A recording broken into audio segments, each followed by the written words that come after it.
Taurus, child of the earth, you are an innate builder. Imagine that for long, perhaps even grueling years, you have been constructing a temple unseen by others. Stone by stone, patiently and methodically, you laid the foundation for your future life, often receiving neither applause nor recognition. You invested your strength, your time, and your faith into soil that seemed barren. You watered it with your perseverance while others chased fleeting mirages. You are a marathoner in a world of sprinters, and your greatest ally, time, is finally ready to settle accounts. August 2025 is not just another month on the calendar. It is the moment when the universe removes the scaffolding from your temple, and its grandeur, its monumental beauty, become evident to all, and most importantly, to yourself. The cosmos solemnly proclaims, the era of silent labor is complete. The time has come for well-deserved reward, tangible luxury, and the unshakable stability you forged with your own hands. Prepare yourself, for a cosmic call is coming that will alter the very structure of your reality. This will not be a bolt from the blue or a dramatic trial. On the contrary, it will be like a quiet yet authoritative click of a lock, unsealing a long-hidden treasure vault. For some, this will manifest as an unexpected yet perfectly logical financial influx, the repayment of an old debt, generous dividends from investments you'd almost forgotten, or a job offer with a salary that once seemed fantastical. For others, it will be an inner illumination, a crystal-clear realization of your own worth that will make you re-evaluate all your standards and let go of anything that no longer aligns with your new status. I tell you with absolute certainty, in August 2025, the universe is writing a check in your name. This is not a lottery ticket, not a stroke of luck. This is payment for every hour of your patience, for every drop of sweat, for your unwavering commitment to your path. The prophecy for this month is clear. The foundation you so meticulously and painstakingly laid has proven its strength, and it is now ready to bear the weight not just of a house, but of a true palace. Your task is not to build further, but to accept the keys, step inside, and learn to live in the luxury and security you have rightfully earned. Stop being the eternal foreman of your life's construction site. Stand firm, straighten your shoulders, and accept your crown, the crown of a master who has completed their magnum opus. But as soon as the cold metal of the crown touches your brow, you will hear them, the quiet, treacherous whisper of inner sirens. This is the echo of past years when the ground gave way beneath you, when every step forward was met with 2 steps back, when the very concept of stability seemed like a cruel mockery. Do you remember that feeling, Taurus? The sensation of building your home on the edge of a seismic fault line where every stone you laid could crumble into dust at any moment. Those years burned a deep imprint on your soul, and now, as the roar has subsided, in the deafening silence of success, you hear only phantom tremors. Sirens of the past sing you a song of fear and doubt.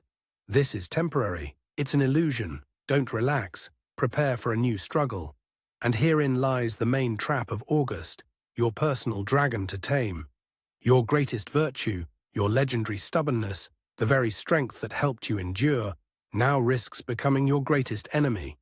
It may manifest as a stubborn distrust of your own happiness, a refusal to accept gifts, a subconscious clinging to the familiar role of sufferer and fighter. The universe is flinging open the doors to the throne room, yet you, by habit, seek the back exit and prepare to haul bags of cement. This is the main battle of August, a fight not with the external world, but with the ghosts within your own citadel. Allow me to remind you who you truly are. You are not merely a builder, you are a guardian of earthly values. A gardener whose task is not only to cultivate the soil, but also to enjoy its fruits. Your ruling planet, Venus, is not the goddess of hard labor. She is the goddess of beauty, harmony, art, and sensual pleasure. She embodies the principle of attraction, not struggle. All these years, you have acted under the influence of stern Saturn, the planet of duty and patience. But in August 2025, Venus truly governs your reality, and she sends you her wisdom, simple and profound as life itself. She says, "My child, you have looked down long enough, at the earth, at blueprints and plans. You have measured every inch of your plot, strengthened every slope. Now lift your eyes. Look at the garden you have grown. Did you plant these roses to forever dig at their roots, fearing they would wither? No, you planted them to inhale their fragrance. Did you cultivate this grape to forever test the strength of the vine? No, you grew it to taste the sweetness of the berries and make wine of joy from them. This is your new archetype. You are an aesthete, a taster of life. Your strength now lies not in creating more, but in appreciating more deeply. Your task is to develop a new sense, the ability to receive grace. Stop treating your success as a fragile artifact to be hidden under glass. Your stability is not a museum exhibit. It is a living, breathing ecosystem. Your luxury is not just numbers in an account, but the right to choose the best, to feel comfortable in your own skin and in your own world. Venus teaches you the main law of abundance. It comes not to those who earn it through struggle, but to those who are ready to accept it with gratitude and enjoyment. Your foundation is strong.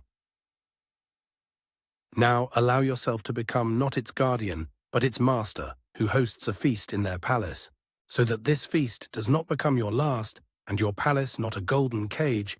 The universe hands you a map. This is a guide to the 3 main halls of your new reality, to the 3 key spheres where you are to assert your power and embrace your new status. To ignore this map is to risk getting lost in the corridors of your own success, never truly learning how to live within it. The first hall on this map is the treasury of your material security. Money, resources, assets. They are flowing to you, and that is a fact. But here, a double trap awaits you, born of old fears. The first is the dragon's instinct, to lie on your gold and guard it furiously, flinching at every rustle, fearing it will be taken away. This path leads to anxiety, not stability.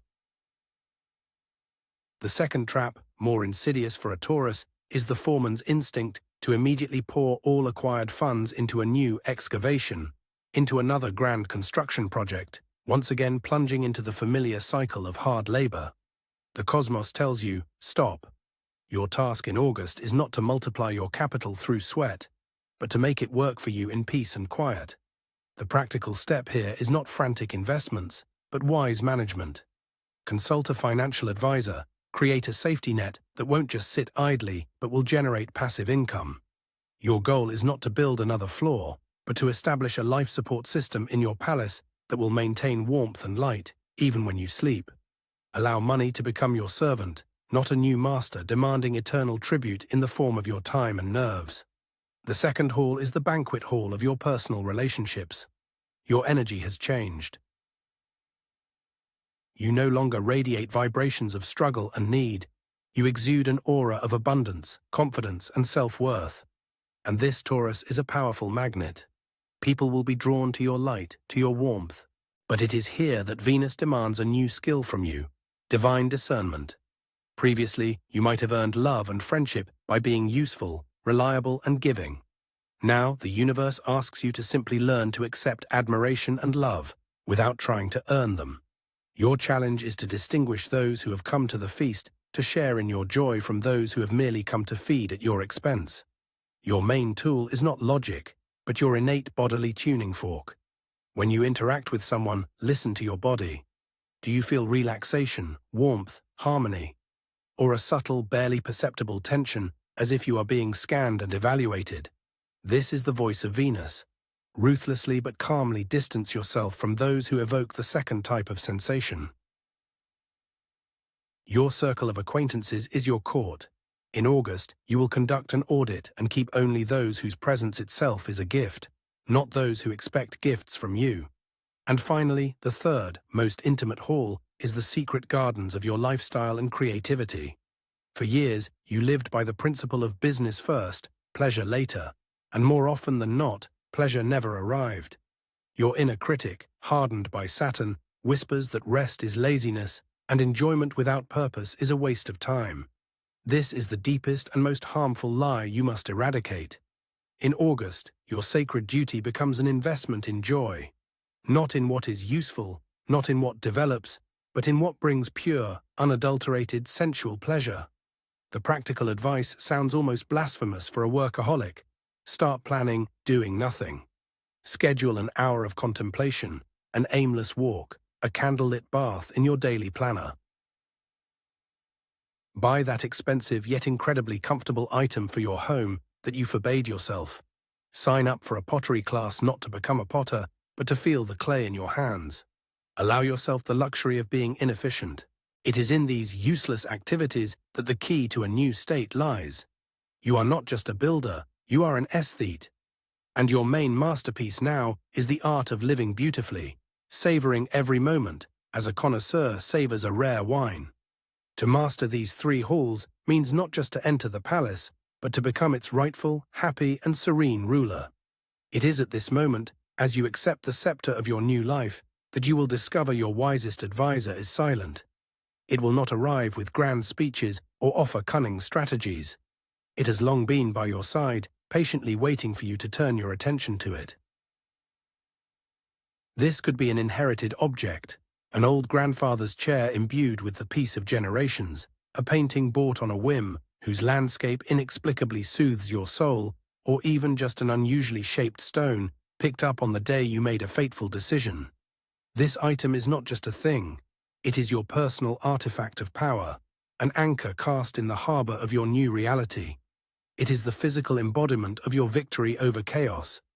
In moments when the whisper of past sirens becomes especially loud, when your hand habitually reaches for blueprints of a new disaster construction, approach this item. Touch it. Feel its weight, its texture, its unshakable calm presence. There is no fear in it. There is no haste. In it is only the quiet, concentrated energy of stability that you yourself created.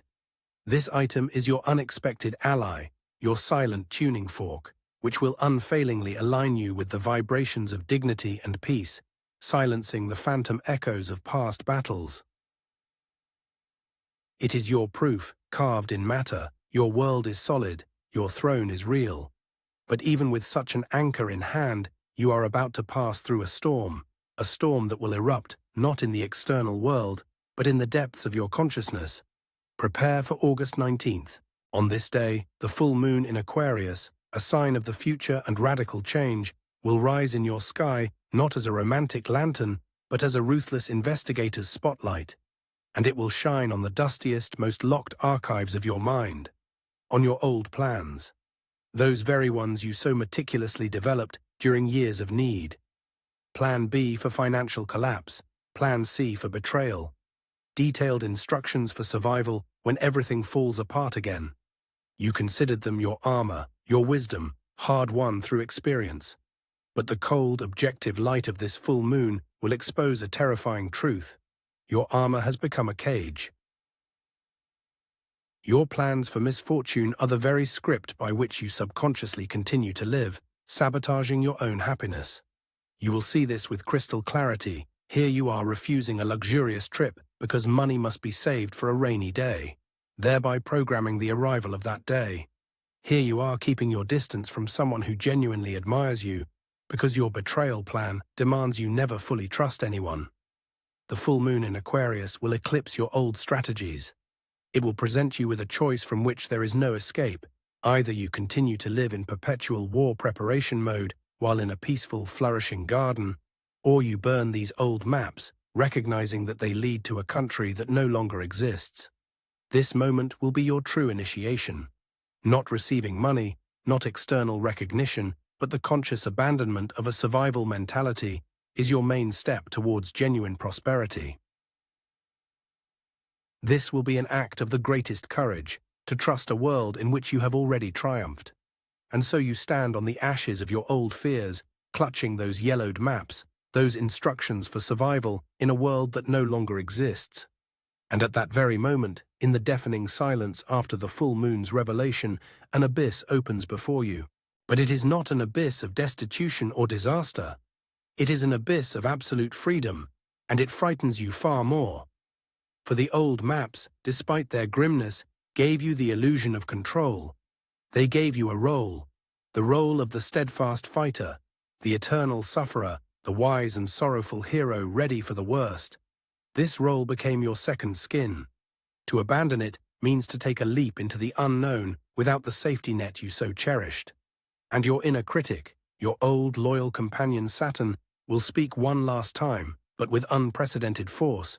Don't do it. It's pride. It's recklessness. You'll forget how to fight and become easy prey. Keep at least one plan, just in case. Don't burn bridges to your past. It made you who you are. And this is the most insidious lie. Your past did not make you who you are. It made you who you were. Your choice is not between caution and risk. It is a choice between two personalities within you, between the keeper of prison keys, who is afraid to be free because they are accustomed to the walls, and the legitimate ruler to whom the entire world beyond those walls belongs. To burn the maps means to kill the slave within you who continues to serve even after slavery has been abolished. This is your final act of creation, the creation of a new self, free from the duty to suffer. And once you make this choice, not with your mind, but with your entire being, allowing these old scenarios to turn to dust, you will gain something that cannot be bought with any money and cannot be built from any material. You will gain silence, not emptiness. Not quietness, but that deep, fertile silence from which all life is born. You will suddenly realize that the background noise of anxiety that accompanied you throughout your life, which you mistook for your own heartbeat, has ceased. For the first time in years, the ground beneath your feet will no longer feel like a minefield and will simply become earth. Reliable, warm, supportive. You will feel the muscles in your shoulders relax, muscles that for decades were ready to absorb a blow. You will take a breath, and your lungs will for the first time fill with air to their very depths, without a spasm in your solar plexus. This is the very luxury the universe grants you. Not diamonds or bank accounts, but the right to peace. The right to live without scanning the horizon for threats. The right to enjoy a cup of morning coffee without replaying Plan B in your mind. Your hypersensitivity, which used to be a radar for problems, will now transform into a radar for beauty. You will begin to notice the play of light on a wall, feel the velvety texture of a peach on your tongue, hear music in the sound of rain. Your internal operating system will switch from survival mode to enjoyment mode. The true stability you sought will not be found in external supports, but in this internal state of unshakable peace. You will understand that you built not just a palace, but a sanctuary of your peace. And the greatest treasure within it is yourself. Peaceful, whole, finally returned home. So you have returned home, to this very silence. But do not mistake it for the final destination, a quiet harbor for retirement.